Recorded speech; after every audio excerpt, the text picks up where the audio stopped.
The telegram arrived on a Tuesday morning in August of 1885, and Yates Nolan stood in the dusty yard of his Montana ranch, wondering why anyone from Philadelphia would be writing to him at all. He turned the thin paper over in his weathered hands, reading the words 3 times before they made any sense. A Miss Sarah Norwood was inquiring about riding lessons for an extended stay in Bandera County. She would arrive within the month and was willing to pay handsomely for private instruction. Yates folded the telegram and shoved it into his shirt pocket, his jaw tight. Bandera was 5 miles south, a small town that barely deserved the name, nestled in the foothills where Montana stretched wild and endless. He had lived on this land for 33 years, the last 6 of them alone since pneumonia took Margaret in the winter of '79. The ranch had been their dream, built from nothing but hope and hard work. Now it was just a place where he existed, going through motions that no longer held meaning. Teaching some city woman to ride was the last thing he wanted. But the stock needed replenishing, the barn roof wanted repairs, and pride only filled a man's belly for so long. He walked back to the house, boots kicking up small clouds of dust with each step, and penned a short reply. She could come. He would teach her. Nothing more. 3 weeks later, Yates stood on the platform of Bandera's single-room train station, hat pulled low against the afternoon sun. The locomotive screeched to a halt, belching steam and coal smoke into the clear mountain air. Passengers disembarked in small clusters, ranchers and merchants and the occasional drifter, until finally a young woman stepped down onto the weathered planks. She wore a traveling dress of deep green, her dark auburn hair pinned up beneath a practical hat. She was not what he expected. Most Eastern women who ventured west wore their wealth like armor, dripping with unnecessary finery. This one traveled light, carrying a single worn carpetbag and a leather satchel slung over her shoulder. When her eyes met his, they were striking in their clarity, a pale blue-gray like winter sky before snow. Mr. Nolan. Her voice carried a slight tremor, though whether from nervousness or the long journey he could not tell. "That would be me," he said, reaching for her bag. "The wagon's this way. Thank you for agreeing to this arrangement." She fell into step beside him, her stride longer than most women's, less constrained. "I know my request must have seemed unusual. Unusual is one word for it." He loaded her bag into the back of the wagon, then offered his hand to help her up onto the seat. She hesitated only a moment before accepting, her gloved fingers gripping his palm with surprising strength. The ride to his ranch took 40 minutes, following a rutted path through tall grass and scattered pines. For the first half, neither spoke. Yates kept his eyes on the road while Sarah studied the landscape with an intensity that made him curious despite himself. She was not admiring the scenery like some tourist. She was memorizing it, learning it. "Have you been this far west before?" he finally asked. "Never. I have barely been outside Philadelphia until now." She smoothed her skirt, a gesture that seemed more habit than necessity. "My father passed 8 months ago. He left me some money, enough to make a choice. I could stay and marry the banker's son, as everyone expected, or I could leave and see what else the world held. So I left. And you chose Montana. In late summer." He guided the horses around a deep rut. "Winter comes early here. Most folks try to leave before October, not arrive in August." "I am not most folks, Mr. Nolan." There was no defiance in her tone, just simple statement of fact. "I read everything I could find about the frontier territories. Montana seemed the most honest, the most real." "Real can be brutal," he said. "Real can kill you if you are not prepared." "Then I had better learn quickly." She turned to look at him fully for the first time since they left town. "That is why I am here, to learn, Not just riding, though that is where I must start. I want to learn how to survive out here, how to live out here, how to make this place my home." Something in her words struck him like a blow to the chest.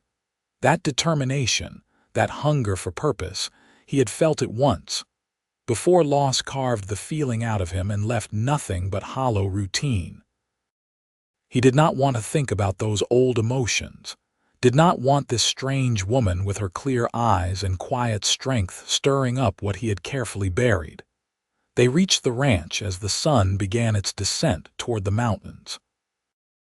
The property was not large by Montana standards, 200 acres with a modest house, a barn and corrals for the horses. Everything was maintained but weathered, functional but joyless. Yates had kept it running because selling felt like betraying Margaret's memory, but he had not improved anything in years. "It is simple," he said, unnecessarily. "It is beautiful." Sarah climbed down from the wagon before he could assist her, standing in the yard with her face turned toward the mountains. All that space, all that sky. In Philadelphia, you forget how much sky there should be. He showed her to the small room off the kitchen, the one they had always meant to turn into a nursery. It held a bed, a chest of drawers, a washstand, and little else. Sarah set her bags down and looked around with what seemed like satisfaction rather than disappointment. "I will start paying you for the lessons tomorrow," she said. "And for room and board. I want everything to be proper and fair. Tomorrow is fine." He stood in the doorway, suddenly aware of how strange this was, having another person in the house after so long alone. "I will cook something for dinner. Hope you are not expecting anything fancy." "Mr. Nolan, I have eaten train food for 4 days. Anything you make will taste like heaven." She was right. He cooked salt pork and beans with sourdough bread, and she ate 2 helpings without complaint. They sat at opposite ends of his small table, the silence between them less awkward than he expected. When she asked about the ranch, he answered in brief sentences. When he asked why she really came all this way alone, she met his eyes and said, "Because I was dying slowly in that city, and I decided I would rather risk dying quickly out here while actually living first." That night, Yates lay awake in his room, listening to the house settle around him. He could hear her breathing in the next room, soft and even. The sound was both comforting and unsettling, a reminder that he was no longer alone but also no longer in control of his carefully constructed solitude. He had agreed to teach her riding, nothing more. He would keep his distance, maintain professional boundaries, and send her on her way when the lessons were done. Simple. Except nothing about Sarah Norwood seemed simple. Morning came with roosters crowing and the smell of coffee already brewing. Yates pulled on his clothes and walked into the kitchen to find Sarah standing at his stove, still in her nightdress with a shawl wrapped around her shoulders, pouring coffee like she had done it in this kitchen 1,000 times. "I hope you do not mind," she said. "I heard you stirring and thought I might make myself useful. You are a guest here. You do not need to cook. I am a student here, Mr. Nolan, and students can make coffee." She handed him a cup, steam rising between them. "Besides, I am an early riser by nature. I might as well be productive." They drank their coffee in the pre-dawn dimness, and then he led her out to the barn. 6 horses stood in their stalls, all good stock, all well trained. He ran his hand along the neck of a gray mare named Sylvia, gentle and steady, perfect for a beginner. "This is Sylvia. She has more patience than I do and will forgive your mistakes better." He opened the stall door and led the mare into the center aisle. "First lesson is not riding. First lesson is understanding the animal. Horses are not machines. They have moods, preferences, fears. You need to learn her before you can ride her." Sarah approached slowly, hand extended, letting Sylvia smell her before making contact. When she touched the mare's neck, Her fingers were gentle but confident, not the tentative petting of someone afraid. "She is beautiful," Sarah said softly. "What does she need from me? What does she need to know? That you are calm, that you are in control but not cruel about it. Horses are prey animals. They want to trust you, but you have to earn it." He moved beside her, showing her how to run her hands along the mare's body, checking for any tender spots or injuries. They are honest in ways people are not. A horse will never lie to you about what it is feeling. They spent 2 hours in the barn that morning. He taught her how to brush the coat properly, how to clean hooves, how to check teeth and eyes for signs of illness. Sarah absorbed every word, asking questions that showed she was actually thinking about what he said rather than just waiting for her turn to talk. By the time they finished, she had dust on her skirt and hay in her hair, and she looked happier than when she had arrived in her clean traveling dress. "Tomorrow we will work on saddling and basic commands," he said. "Today you should rest. You are probably still tired from traveling." "I am not tired," she protested, but he saw her wince slightly when she bent to pick up the brush. "Your body is not used to this work. Rest now so you can continue tomorrow. No shame in building strength gradually." He took the brush from her hand and hung it back on its hook. "Go read or write letters or whatever it is city women do with free time." She smiled then, really smiled, and it transformed her entire face.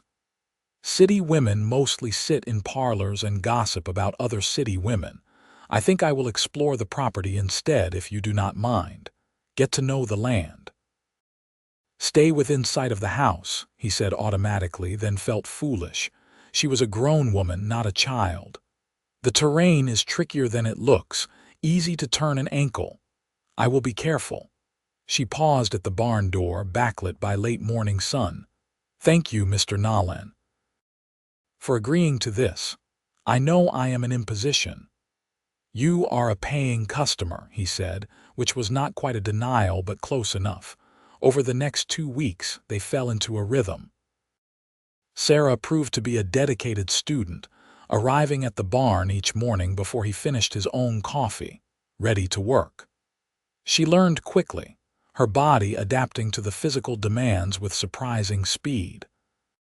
By the end of the first week, she could saddle Sylvia without assistance and walk the mare around the corral with decent posture. The second week, he taught her to trot. She fell twice, hard enough to knock the wind out of her, and both times she climbed back into the saddle with nothing but determination in her eyes.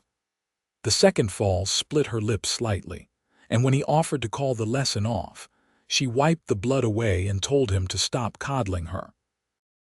"Pain means I am pushing myself," she said. "I did not come here to stay comfortable. There is a difference between pushing yourself and being reckless." He handed her a handkerchief for her lip. "Dead women do not learn anything new, neither do timid ones." He could not argue with that, so he did not try.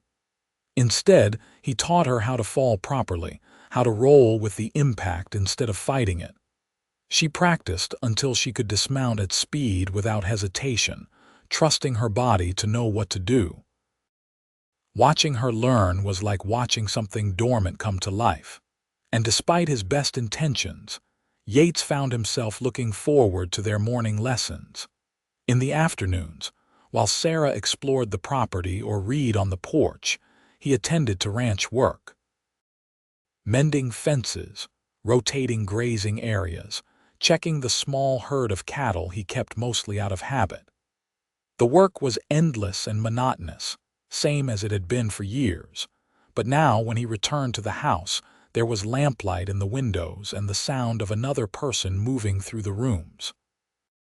She cooked sometimes, meals that were simple but better than anything he made for himself. They ate together at the small table, conversations growing longer and easier. She told him about Philadelphia, about her father who had been a doctor, about the suffocating expectations of a life she never wanted.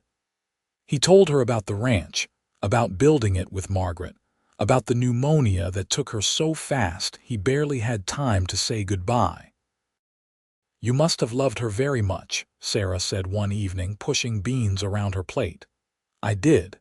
He stared at his own food, appetite suddenly gone. "Too much, maybe. When she died, the best parts of me died with her.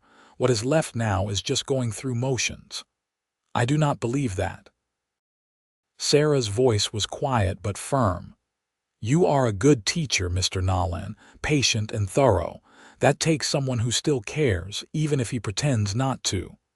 You do not know me well enough to make that judgment. Perhaps not. But I know what a man looks like when he has given up entirely, and you are not that. Not yet." She stood and began clearing the dishes. "You are still here, still working, still teaching. That matters."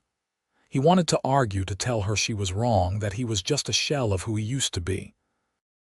But the words stuck in his throat because maybe, just maybe, she had a point. Teaching her had given him something to think about beyond his own grief, a reason to get up in the morning that did not feel like obligation.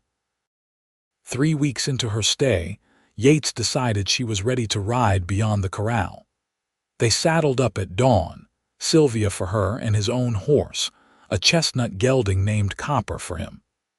The air was cool with the promise of autumn, and the mountains stood stark against a sky turning from gray to gold. "We will take the North Trail," he said, checking her saddle straps one more time. "Stays fairly level for the first 2 miles, then climbs. We will turn back before the steep part." Sarah nodded, focused and ready. She had taken to wearing split riding skirts instead of her dresses, practical clothing that let her move freely. With her hair in a single long braid and her face bare of the powder most women wore, she looked like she belonged here in a way he had not expected. They rode out slowly, staying side by side on the wide trail. Early morning birds called from the pines, and somewhere in the distance a hawk screamed. Sarah sat tall in her saddle, body moving naturally with Sylvia's gait, the tension of those early lessons replaced by growing confidence. "This is incredible," she said, voice full of wonder. "Being able to move like this, to go wherever you want, I feel like I could ride forever." Forever ends quickly when you get lost or injured with no help nearby. But he smiled as he said it, remembering that same feeling of freedom when he first came west as a young man. "Though I will admit, there is something to it, something you cannot find in cities. Everything feels possible out here," she continued, turning her face toward the rising sun. "Like the world is big enough to hold whatever version of yourself you want to become. Does that sound foolish?" "No," he said quietly. "It sounds like exactly why most of us came west in the first place." They rode for an hour, climbing gradually until the ranch was a small collection of buildings far below. At a flat outcropping that looked over the valley, Yates called for a stop. They dismounted and led the horses to a small stream that ran down from the mountains, letting them drink while Sarah and Yates sat on sun-warmed rocks. "Tell me about when you first came here," she said. "What made you choose this place?" So he told her. About arriving in Montana Territory in the summer of '52 with nothing but a wagon and determination. About meeting Margaret in Bandera, the schoolteacher from Ohio who saw something in his rough edges worth refining. About building the ranch one fence post at a time, surviving harsh winters and harsher disappointments, creating a life that felt earned rather than inherited. "We were happy," he said, and the words did not hurt quite as much as they usually did. Maybe not every single day, but more days than not. She made everything feel worthwhile. And after she passed, Sarah's voice was gentle, not pushing but allowing space if he wanted to fill it. "After she passed, I stopped seeing the point, kept working because stopping felt worse, but I was not really living, just existing. Waiting for something without knowing what. He picked up a small stone and turned it over in his hands. 6 years of that. 6 years of waking up and wondering why I bothered. But you are still here, Sarah said. That has to mean something. Maybe. He tossed the stone into the stream. Or maybe I am just too stubborn to quit. She laughed, bright and genuine. Stubbornness is underrated. Some of the best things in life come from refusing to give up. They sat in comfortable silence for a while, watching the horses graze on the tough mounting grass. The sun climbed higher, warming the air, and Yates realized with something like surprise that he felt content. Not happy exactly, but present. Engaged with the moment instead of trapped in memories. "We should head back," he finally said. "You need to practice dismounting at speed." "We will work on that this afternoon." "More falling on purpose," Sarah groaned theatrically. "You are a cruel teacher, Mr. Nolan. You said you did not want to be coddled." "I did say that, did I not? Remind me never to be so foolish again." The ride back was faster. Sarah confident enough now to let Sylvia canter on the straight sections. Yates watched her, noting the improvement in her form, the natural way she moved with the horse. She was a natural rider, someone who understood instinctively what he had to teach others through repetition. In another few weeks, she would be skilled enough to handle even difficult terrain. And then what? The question nagged at him as they rode. She had paid for 2 months of lessons, but half that time was already gone. When her money ran out, would she return to Philadelphia? Move to one of the larger cities like Denver or San Francisco? Or would she try to make a life here in Montana, a single woman in a place that did not always welcome independence? He pushed the thoughts away. Not his concern. She was a student, nothing more. He was her teacher. When the lessons ended, so would their arrangement. Simple and clean. Except it was not simple anymore, and the cleanness of their arrangement had gotten complicated somewhere between morning lessons and evening conversations.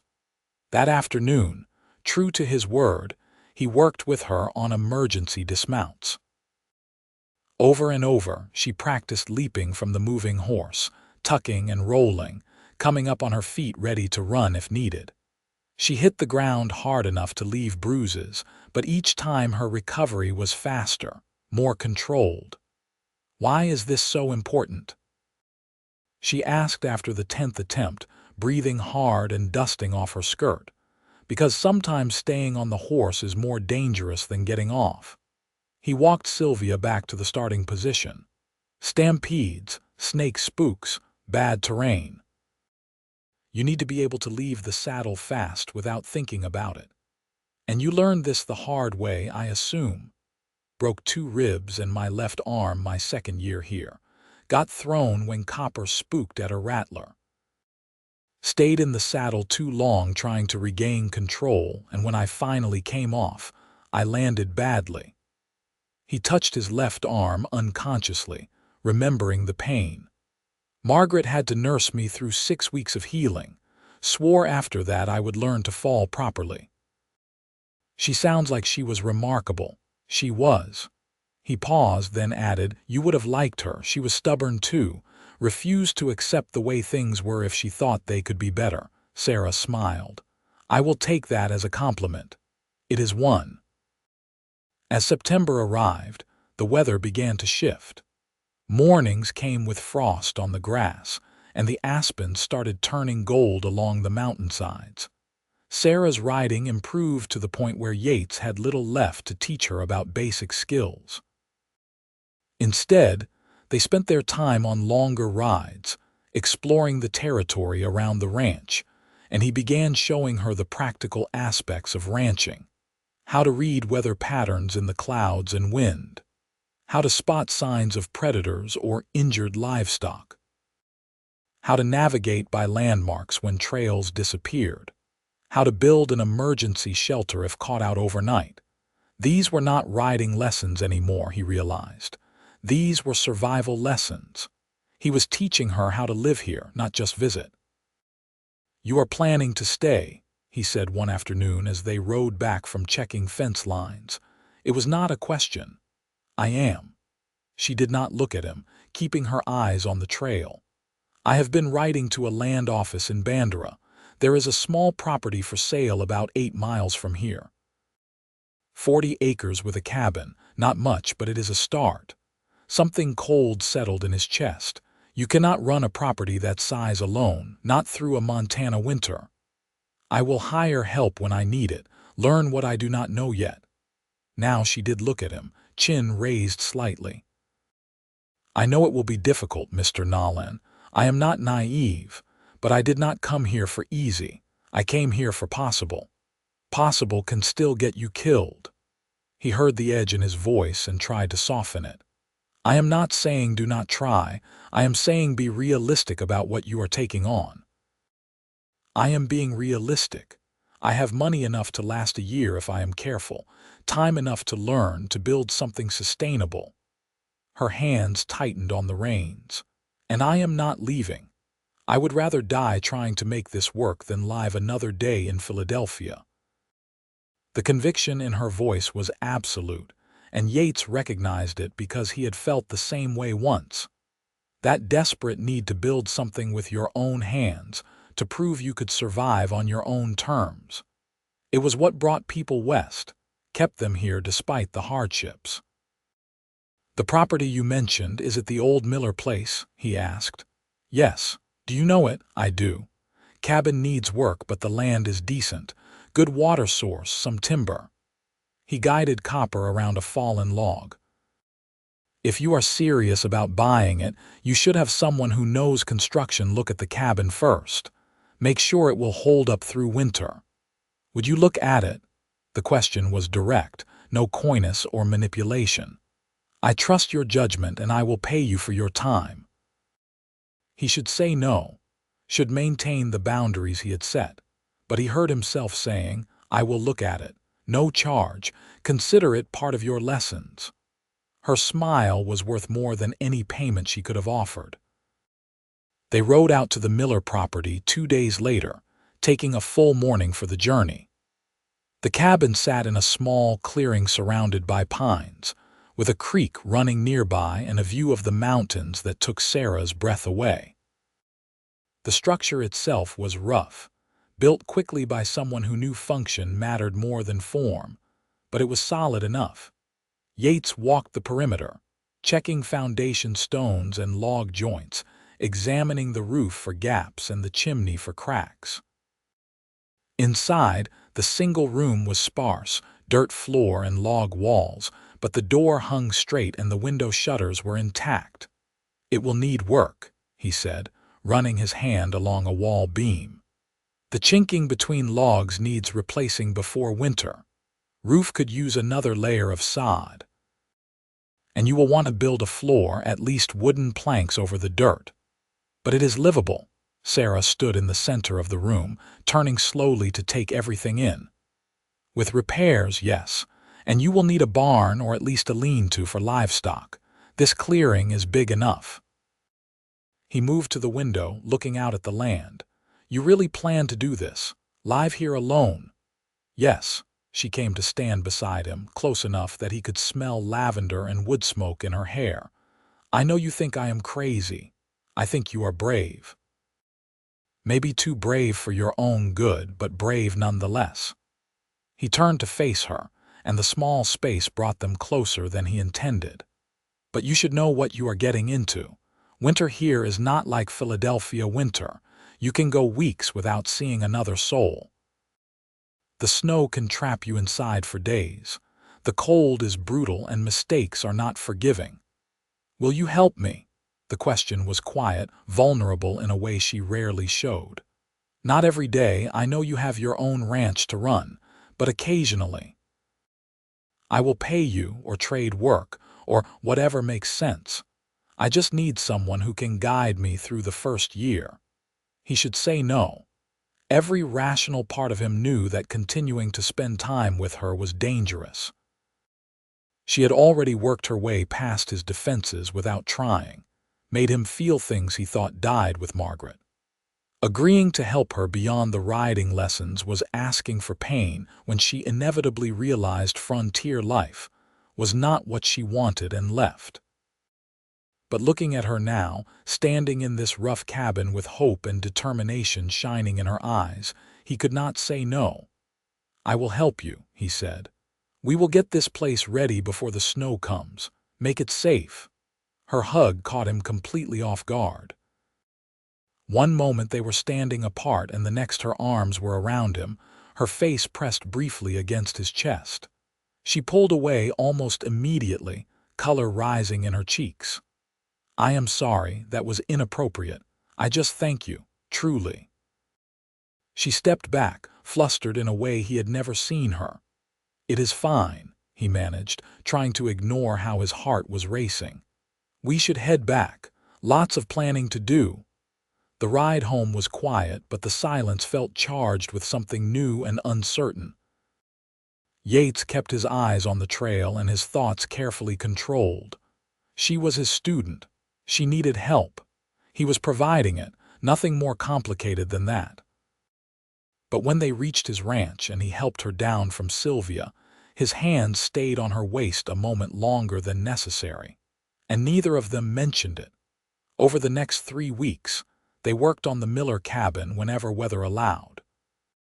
Yates brought tools and materials, teaching Sarah how to mix mud and grass for chinking, how to trim and place wooden planks for flooring, how to repair a roof without falling through it. She worked beside him without complaint, hands blistering and then callousing, arms growing strong from lifting and hammering. Other ranchers saw them together in Bandera when they went for supplies, and Yates felt the weight of speculation in their looks. A widower and a young single woman spending all their time together, it was bound to cause talk.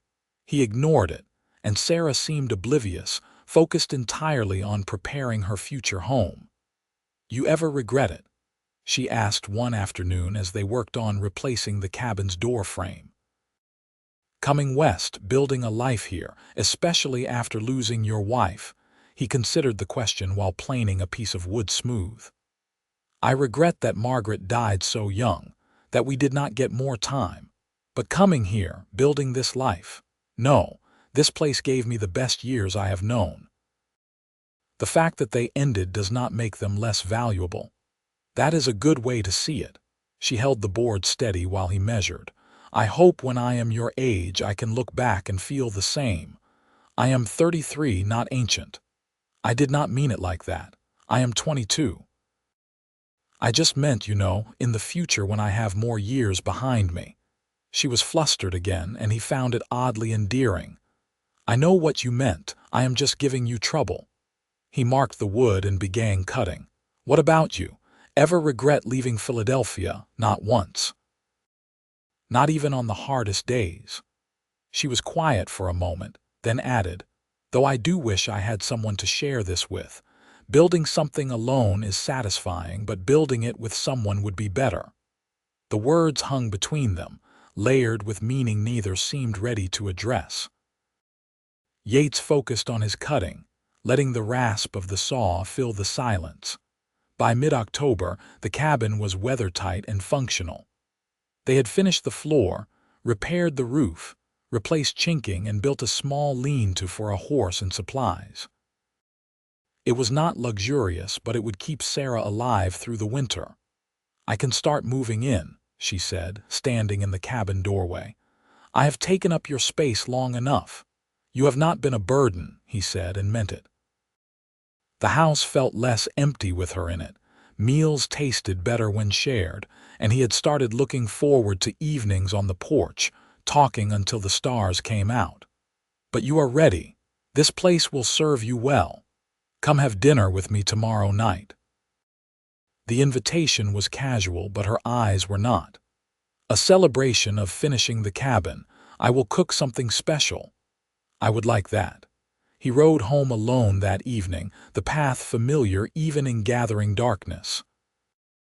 The house was cold when he entered, no lamplight, no smell of cooking, no sound of Sarah humming as she read. The silence pressed in, and Yates realized with startling clarity that he did not want her to leave. Somewhere in the past 2 months, she had become more than a student, more than a tenant.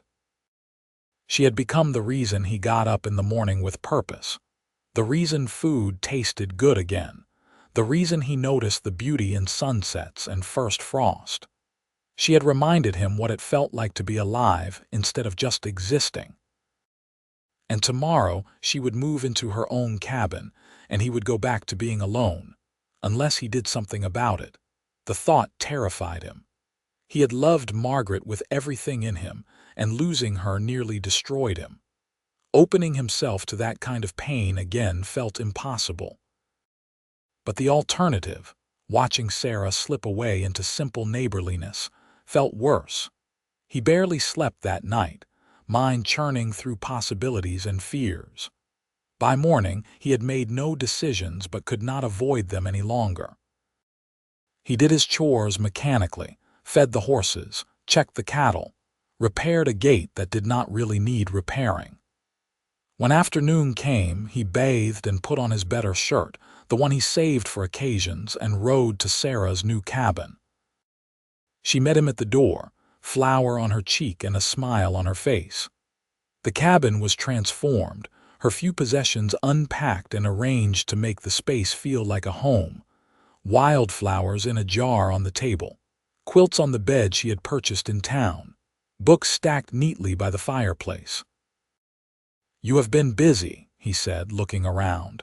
"I like making places my own." She gestured to the table set for two. "Dinner is almost ready. I hope you like venison. I traded for it in town." The meal was good, better than good.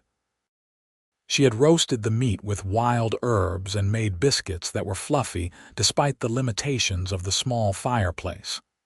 They ate and talked easily, conversation flowing like it always did between them.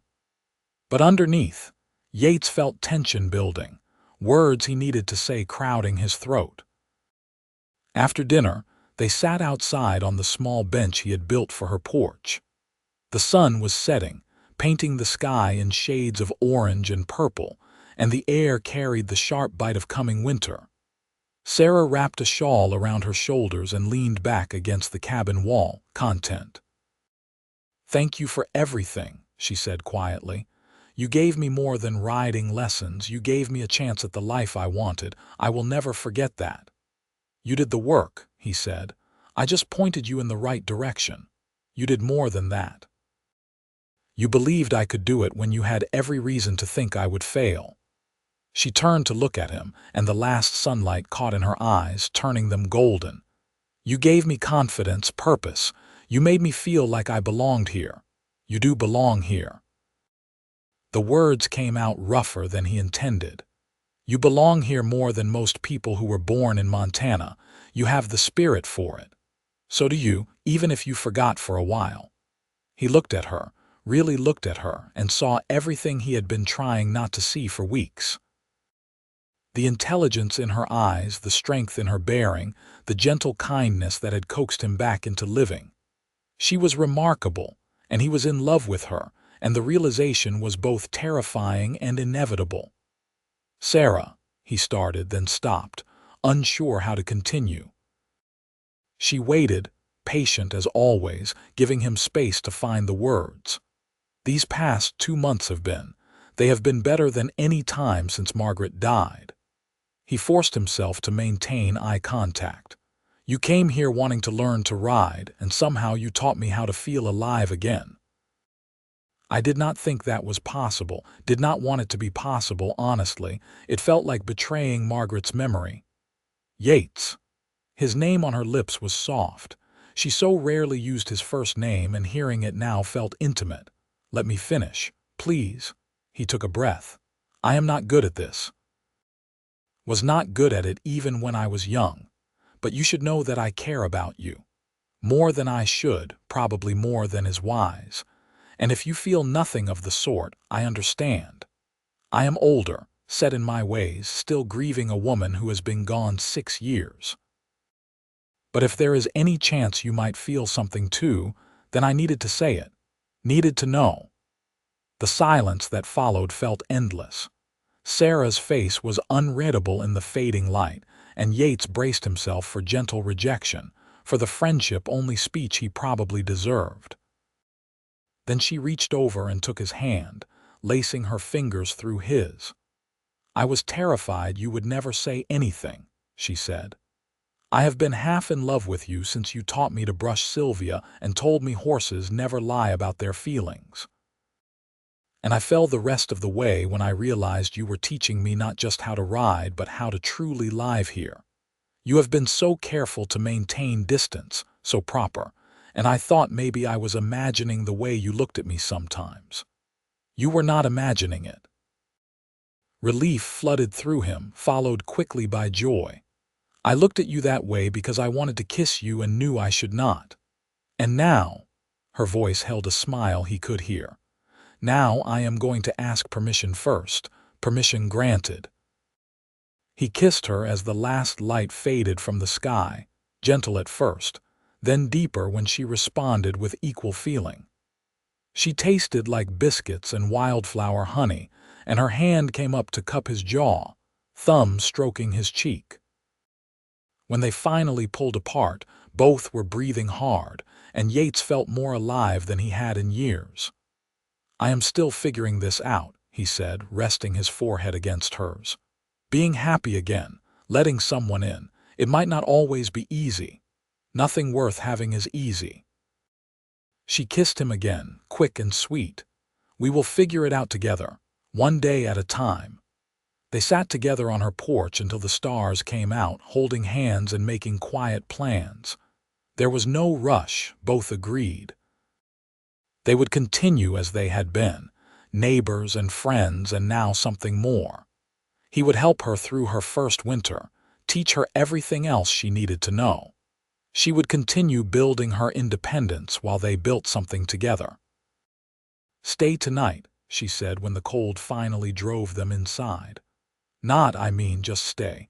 Sleep on the floor by the fire if you want. I just do not want you to leave yet." "I will stay," he said, "wherever you want me." She made him a bed on the floor with extra blankets, though they sat together by the fire for another hour, talking and stealing kisses, before sleep became necessary. When Yates finally lay down, he felt peace settle over him like a warm blanket. Tomorrow would bring work and challenges and the steady march toward winter. But tonight, he was exactly where he wanted to be. The first snow came in early November, light flurries that melted by afternoon. Yates was at Sarah's cabin when it started, helping her install shutters that would protect the windows during heavy storms. She came outside and stood in the falling snow with her face turned up, laughing as flakes caught in her hair. "It is beautiful," she said. "I have seen snow in Philadelphia, but never like this, never so clean and perfect. Wait until there is 3 feet of it and you cannot get to your woodpile." But he was smiling, watching her joy. "Then tell me how beautiful it is. Even then." She spun in a circle, arms outstretched.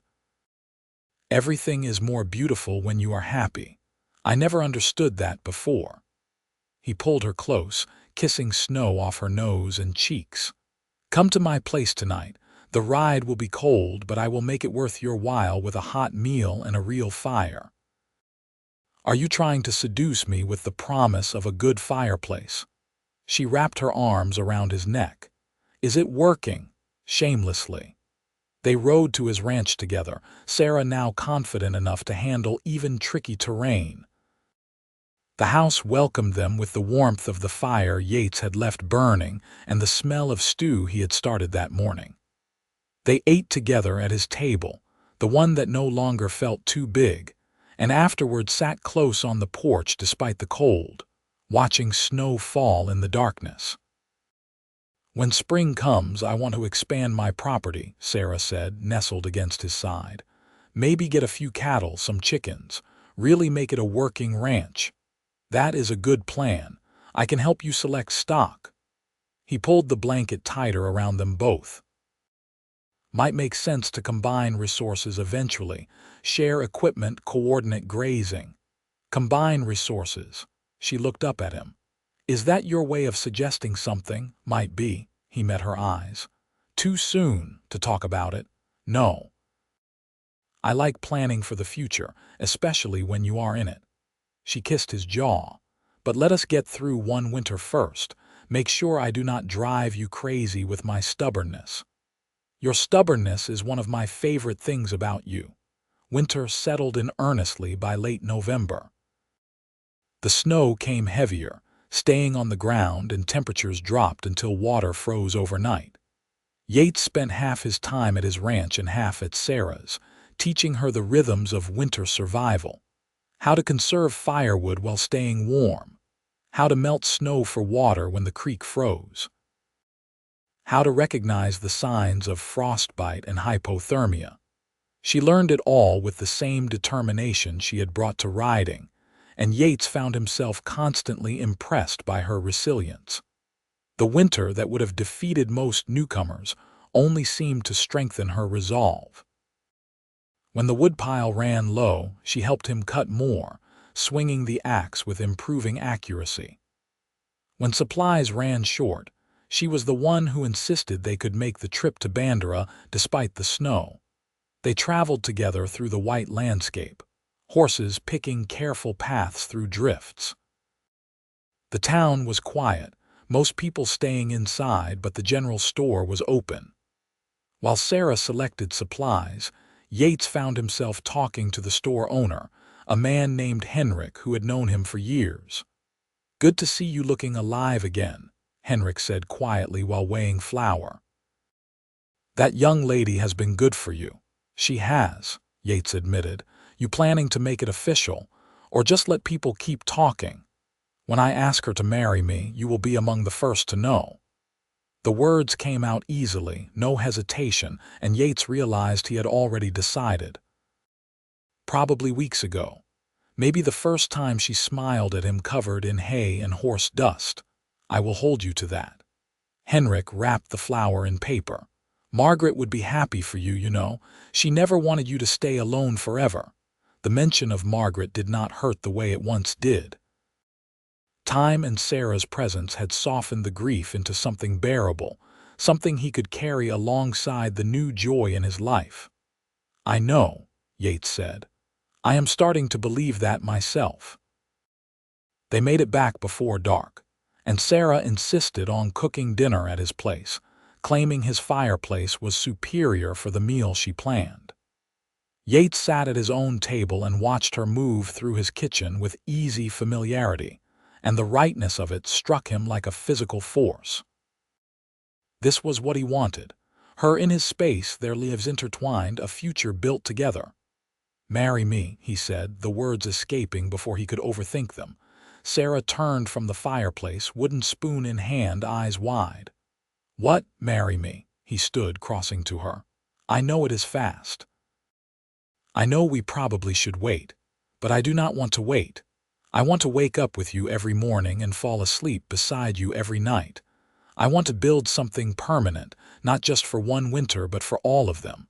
I want you to be my wife." She set down the spoon carefully, hands trembling slightly. "Yates Nolan, that is possibly the least romantic proposal I could have imagined, and also the most perfect one for us. Is that a yes?" "That is absolutely a yes." She kissed him hard, arms wrapping around his neck.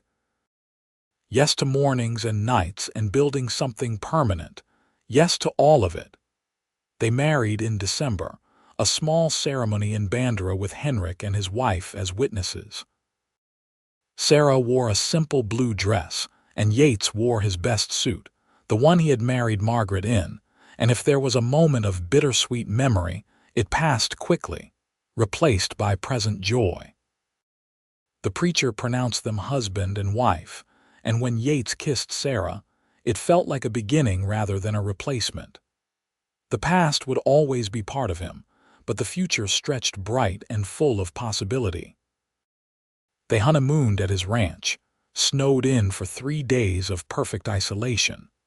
They made love in his bed, the one that had been lonely for so long, and Sarah's laughter filled the house that had been silent too long. They talked about everything and nothing, planned expansions to both properties, discussed whether to sell her cabin or keep it as guest space. "What if we just lived in both?" Sarah suggested, lying in his arms on the second night. "Summer at my place, winter here. Or divide the week." "Or build something new," Yates said.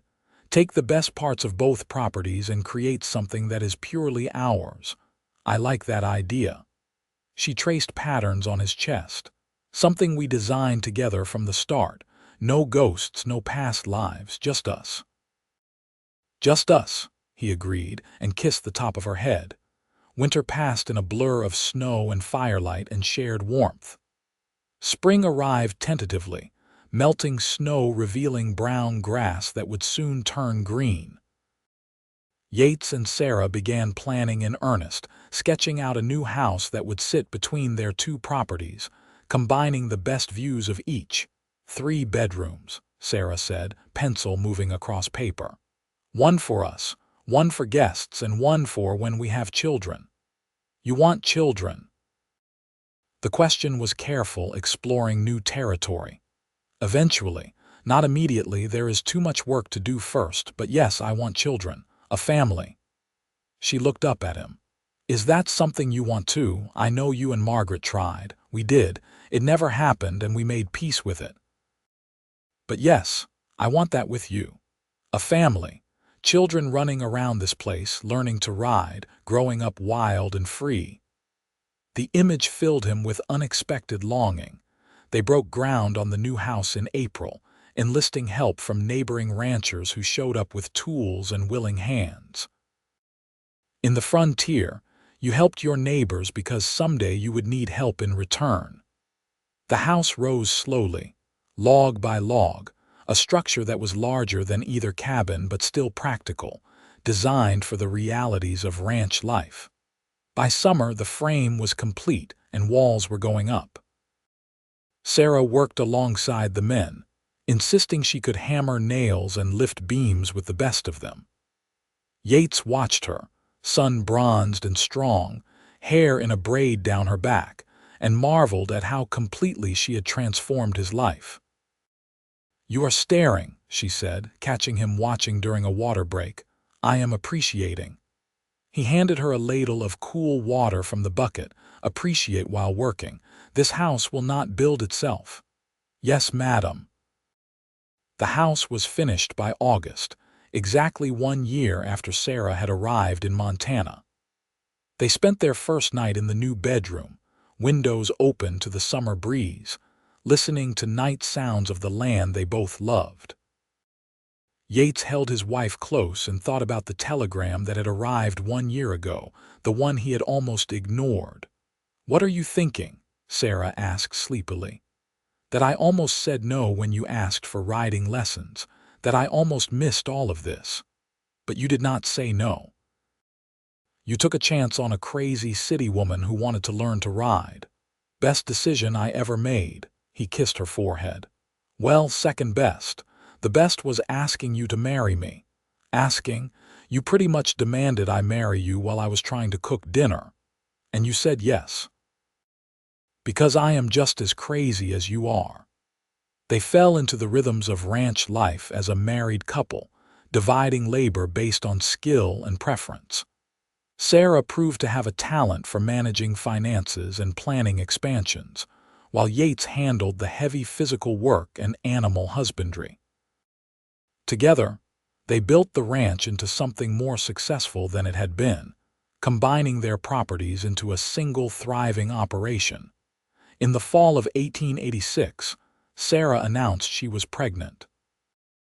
Yates received the news with overwhelming joy tempered by fear, remembering how Margaret had longed for children and never been able to carry them.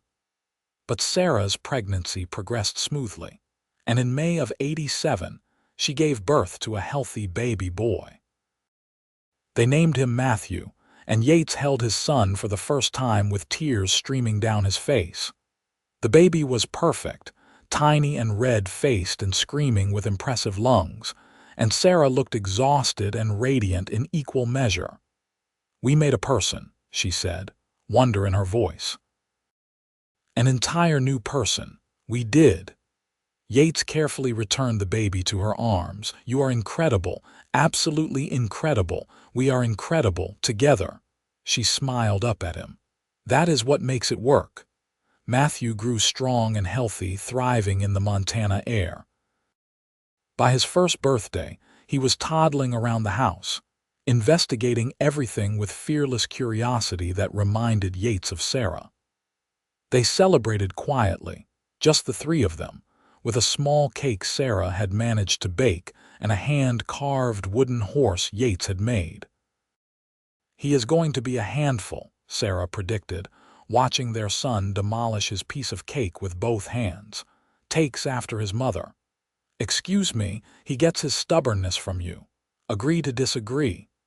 Life continued in its beautiful, ordinary way. Hard work and good days and the occasional setback. A harsh winter in '88 that killed some cattle. A spring flood that damaged fences. A summer drought that tested their water management. But they faced everything together, and the challenges only made their bond stronger. In 1889, Sarah gave birth again, this time to a daughter they named Caroline. Matthew, now 2, was fascinated by his baby sister, insisting on helping with everything from diaper changes to lullabies. Yates watched his family with profound gratitude, still sometimes amazed that this was his life. You ever think about how different things could have been? Sarah asked one evening. They were sitting on the porch of their house, watching the children play in the yard under the supervision of a neighbor's teenage daughter they had hired to help. Sometimes, he admitted, if I had said no to your telegram, if you had stayed in Philadelphia, all the ways this might not have happened. I think we would have found each other somehow. She leaned against his shoulder. Some things are meant to be. You believe in fate now. That is new. I believe in us. In taking chances and being brave and building something from nothing. Call it fate or luck or stubbornness, but we made this happen. Together. Together, he agreed and meant it with every part of himself. The years rolled on, measured in seasons and milestones. Matthew learning to ride, so proud on his small pony. Caroline taking her first steps, then running everywhere as fast as her legs could carry her. The ranch expanding, becoming known for quality horses and honest dealing. Neighbors becoming friends, the community accepting Sarah fully as one of their own. In the spring of 1893, Yates turned 41 and Sarah 30. They celebrated with a gathering at their ranch, friends and neighbors filling the house and yard with noise and laughter. Children ran wild, including their own. Matthew was now 6, tall for his age and already showing the signs of the man he would become. Caroline was 4, fearless and clever, with her mother's determination and her father's quiet strength. You look happy, Henrik said, standing beside Yates as they watched the party. I am. There was no hesitation in the answer.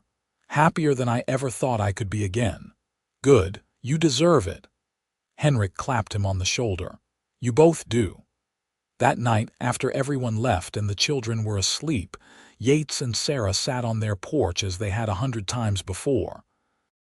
The stars were brilliant, and the air carried the scent of pine and earth and possibility.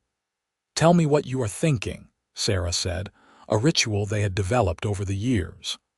I am thinking about the lonely rancher I used to be. The one who agreed to teach some city woman how to ride because he needed the money. Yates took her hand, threading their fingers together. And I am thinking about how that woman taught him to feel alive again, how she saved him without even trying. We saved each other, Sarah corrected gently. I needed you just as much, maybe more. You gave me a place to belong when I did not fit anywhere else. So we are both stubborn fools who got lucky. The luckiest fools in Montana. She kissed him, soft and sweet, and I would not change a single thing, neither would I. The months turned to years, and their life continued in its quiet, extraordinary way. They added to their family once more in 1895, another son they named Samuel. 3 children, a thriving ranch, a marriage built on respect and love and shared purpose. It was more than Yates had ever dreamed possible during those dark years after Margaret's death. He still thought of her sometimes, especially on quiet mornings when the light hit the mountains just right. But the grief no longer consumed him. Margaret was part of his story, always would be, but Sarah was his present and his future. There was room in his heart for both, room for all the love and loss and joy that made up a life fully lived. Sarah proved to be an exceptional mother, balancing discipline with affection, teaching their children independence while keeping them safe. She ran the business side of the ranch with sharp intelligence, negotiating deals that increased their profit and reputation. And she remained Yates's best friend, the person he wanted to share every thought with, the one who understood him completely. "You remember the first time we rode up to the outcropping?" Sarah asked one afternoon in 1897. They were riding together, a rare hour away from the children and work, following the same trail they had taken that first time so many years ago. "I remember thinking you were too determined for your own good," Yates said, "and I remember being wrong about that. You were right that determination alone was not enough. I needed guidance, teaching, someone who believed I could learn." She looked over at him. "Thank you for being that person. Thank you for reminding me I was still alive, still capable of feeling." He reached over and squeezed her hand briefly. "Best thing that ever happened to me was receiving your telegram. Best thing that ever happened to me was having the courage to send it." They reached the outcropping and dismounted, standing where they had stood 12 years earlier. The view was unchanged, mountains standing eternal, valley spread below, but everything else was different. They were different. Older, weathered by time and work, but also stronger, more certain, more fully themselves. "I love this life," Sarah said quietly. "Every difficult, beautiful piece of it." "So do I." Yates wrapped his arms around her from behind, and they stood together watching the land they had built a life on. "So do I." As the century turned, their children grew into young people with their own dreams and personalities. Matthew, serious and responsible, showed a talent for working with horses that matched his father's. Caroline, brilliant and bold, talked about becoming a teacher or maybe even a doctor. Samuel, the youngest, was still finding his way but showed promise in everything he tried. The ranch continued to prosper enough that they could afford small luxuries now and then. A new stove for Sarah, better tools for Yates, books and toys for the children. But their wealth was measured more in land and livestock, in community respect, in the legacy they were building. In 1902, Yates turned 50. Half a century, 17 years since Margaret's death, 15 years since he married Sarah. He felt the ache of age in his joints on cold mornings, noticed gray threading through his hair, but he also felt vital, engaged with life in a way he had not imagined possible in his 40s. "You are getting old," Sarah teased him on his birthday, though she was only 39 herself and showing no signs of slowing down. "Old is relative when you have children trying to kill you with energy." Matthew was 15 now, Caroline 13, Samuel 7. They were good kids but exhausting in the way all young people were. "They keep us young," she said, "or at least prevent us from getting too comfortable. I am very comfortable with you." He pulled her close, kissing her despite the children's theatrical groaning from across the room. "Gross," Caroline announced. "You are old. You should not kiss like that." "Wait until you fall in love," Sarah told her daughter. "Then see how gross you think it is." That evening, after the birthday celebration ended and the children were in bed, Yates and Sarah sat on their porch in comfortable silence. 17 years of marriage had taught them that sometimes the best conversations happen without words, just presence and shared understanding. "Do you ever regret it?" Sarah finally asked, echoing a question from long ago. "Saying yes to my telegram, taking on a stubborn city woman who did not know anything about ranching, not for a single second." He meant it absolutely. "You gave me everything, Sarah. A reason to live, a family, a future I never thought I would have. You turned loneliness into love. You did the same for me. I was dying slowly in Philadelphia, suffocating under expectations and meaningless routine. You taught me how to truly live." She leaned her head on his shoulder. "We made something beautiful here. Against all odds, we made it work. We did, and we are not done yet." He kissed the top of her head. "Still got years ahead of us, still got things to build, always building. That is who we are. That is who we are together." The years continued their steady march. 1905 brought Matthew's 18th birthday and his announcement that he wanted to stay on the ranch, make it his life's work like his father. Yates felt pride swell in his chest, knowing the land he and Sarah had built would continue beyond them. Caroline, true to her word, left for Denver at 16 to pursue education, determined to become a doctor despite everyone who said women could not or should not. Sarah supported her completely, having been that determined young woman once, and Yates knew better than to argue when the women in his family set their minds to something. Samuel, growing into a thoughtful 10-year-old, showed talent with numbers and might become the business mind the ranch needed. It was too early to know for certain, but Yates suspected his youngest would surprise them all. In 1908, Yates and Sarah celebrated their 21st wedding anniversary. 21 years of partnership, of building a life together, of facing challenges and celebrating victories. They had a small party, just family and close friends, and Yates gave a toast. "To my wife, who arrived in Montana 23 years ago not knowing how to ride and taught this cowboy how to feel alive again. To 21 years of the best marriage any man could ask for. To the woman who saved my life without even trying." "To my husband," Sarah countered, raising her own glass, "who took a chance on a crazy city woman and gave her everything she needed to thrive, to building something beautiful together, to love that endures." They kissed while their guests cheered, and Yates felt the same rush of feeling he had that first time on her cabin porch. Love had not faded or become routine. It had deepened, matured, grown roots that went down to bedrock. That night, lying in bed with Sarah's head on his chest, Yates thought about the journey from that telegram in '85 to this moment in 1908. The lonely rancher he had been seemed like a different person, someone he barely recognized. Sarah had not just taught him to feel alive again. She had taught him that life could be rebuilt after devastating loss, that love was not a finite resource to be hoarded but something that expanded to fill whatever space you gave it. "I love you," he said into the darkness. "I love you too. Always have, always will.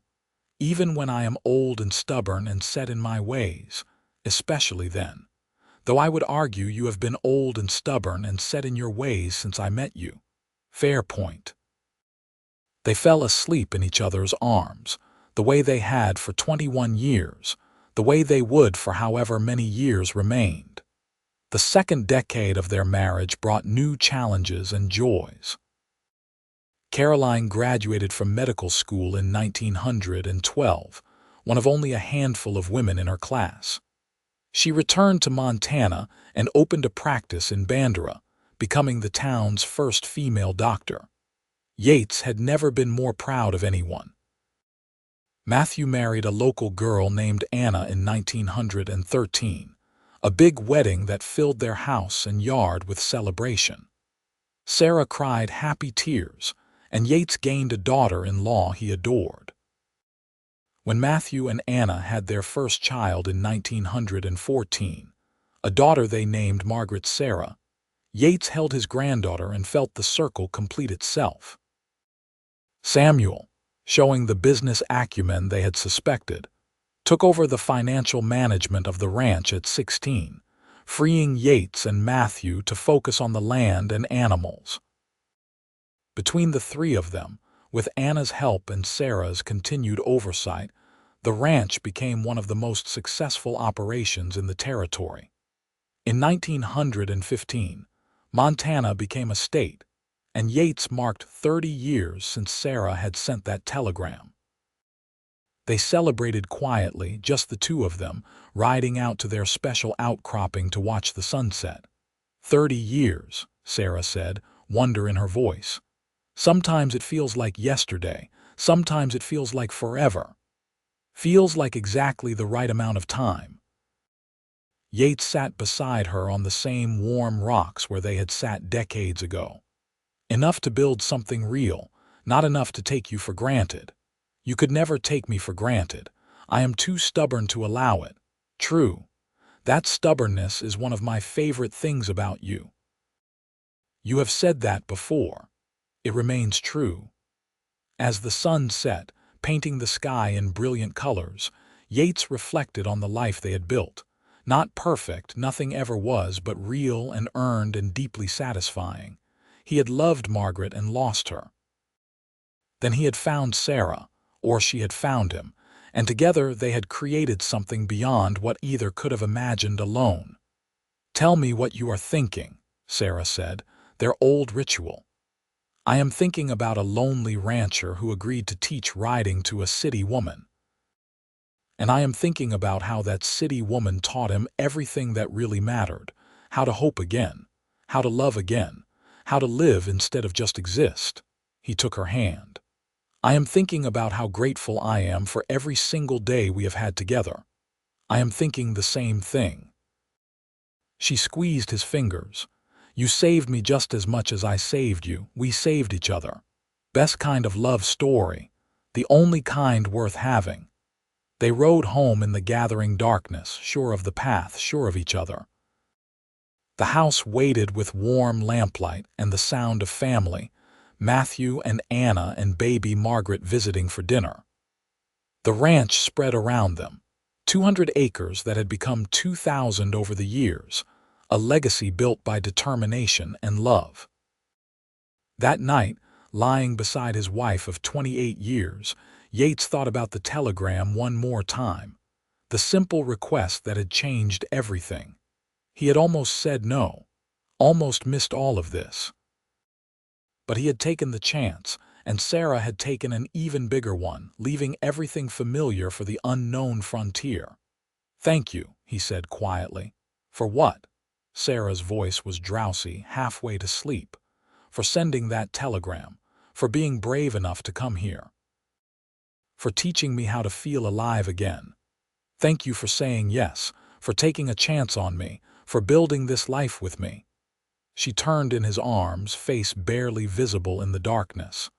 I would do it all again in a heartbeat. Every difficult moment, every challenge. All of it was worth it to end up here with you. Same. Every bit of it. He kissed her forehead, then her lips, gentle and reverent. I love you, Sarah Nolan, more today than yesterday, more tomorrow than today. I love you too, Yates Nolan. For all the days we have had and all the days still to come. The years continued their steady progression, as years always do. 1916, 1917, 1918. The world beyond Montana changed dramatically. War in Europe, new technologies, shifting social norms. But on their ranch, life maintained its rhythms. Seasons changing, cattle grazing, horses training, family gathering. Matthew and Anna had 2 more children, giving Yates and Sarah 3 grandchildren to spoil. Caroline married a fellow doctor in 1918, a man who respected her career and supported her ambitions. Samuel, showing unexpected wanderlust despite his facility with numbers, left for college in 1919, promising to return but needing to see the world first. Through it all, Yates and Sarah remained the center, the foundation upon which everything else was built. They were in their 60s now, slowing down slightly but still active, still engaged with the ranch and the family and each other. Their love had the quality of aged wood, strong and beautiful, weathered by time into something even more valuable than when it was new. In 1920, they celebrated their 33rd wedding anniversary and Sarah's 57th birthday. The party was large, 3 generations of family and decades of friends, all gathered to celebrate the woman who had come to Montana 35 years ago and made it her home. "I want to say something," Caroline said, standing to give a toast. "My mother came west when she was my age, 22, not knowing how to ride, not knowing anything about ranching but determined to build a life on her own terms. She could have given up 100 times. The work was hard, the weather harsh, the expectations against her, but she persevered. She learned, she thrived, and in the process she taught all of us what determination and courage look like. Mother, you are my hero, you always have been."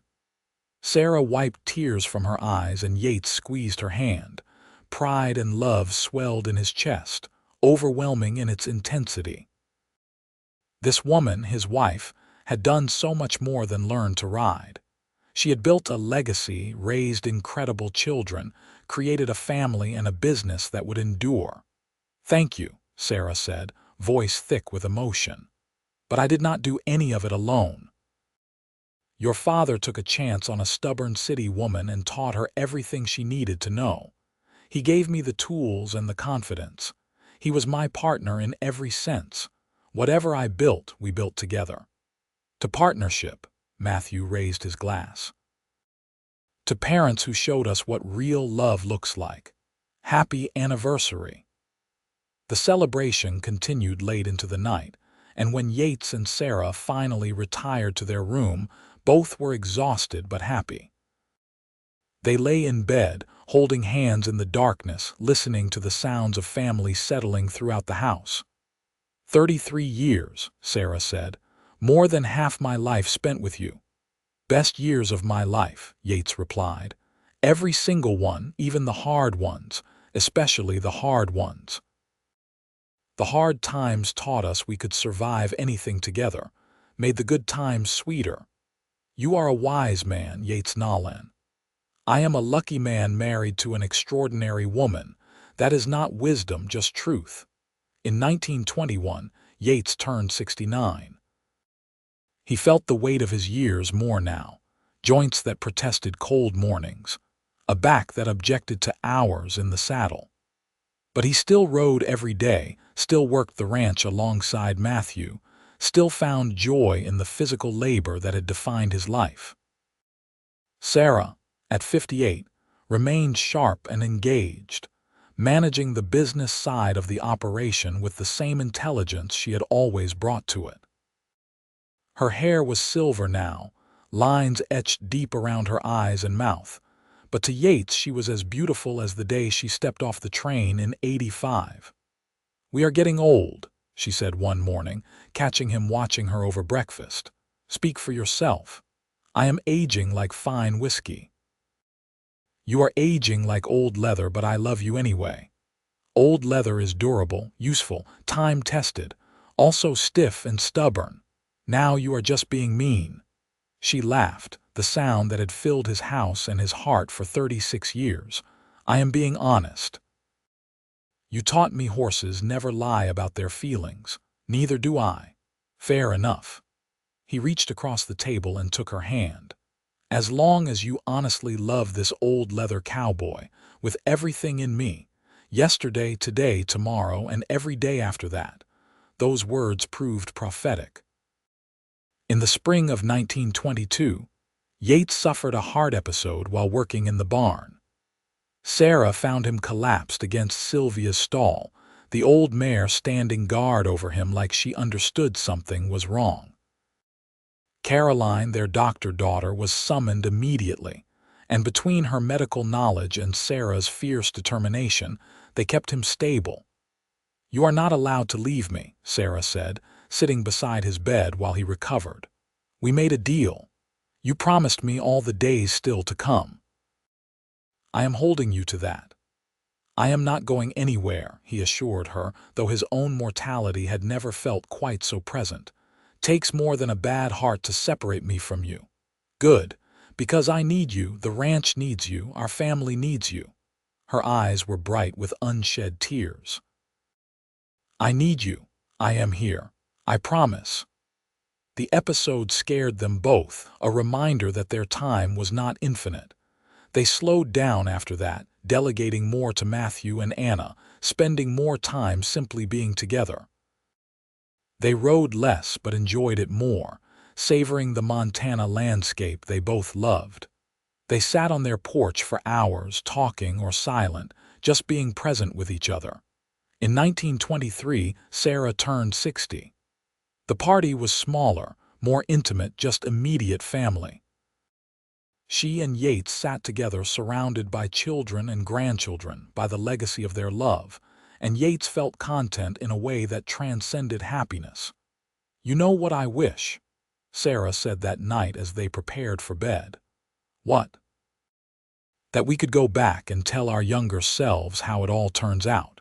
That lonely rancher and that scared city woman.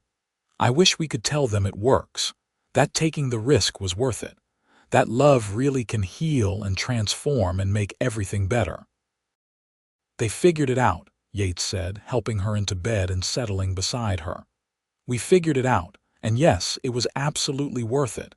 Every difficult moment, every challenge, every fear, all of it was worth it to have this life with you. I love you, Yates Nolan. More than I knew it was possible to love another person. I love you, Sarah Nolan. You taught me how to feel alive again, and I have been grateful for that every single day since." They fell asleep in each other's arms, the way they had for 36 years, the way they would for however many years remained. Outside, Montana stretched wild and beautiful under a sky full of stars. Inside, two people who had found each other against all odds rested in the peace of knowing they had built something that would endure long after they were gone. Their ranch would continue, passed to Matthew and his children. Caroline's medical practice would serve the community for decades. Samuel would return eventually, bringing his education and experience home to help the family business grow.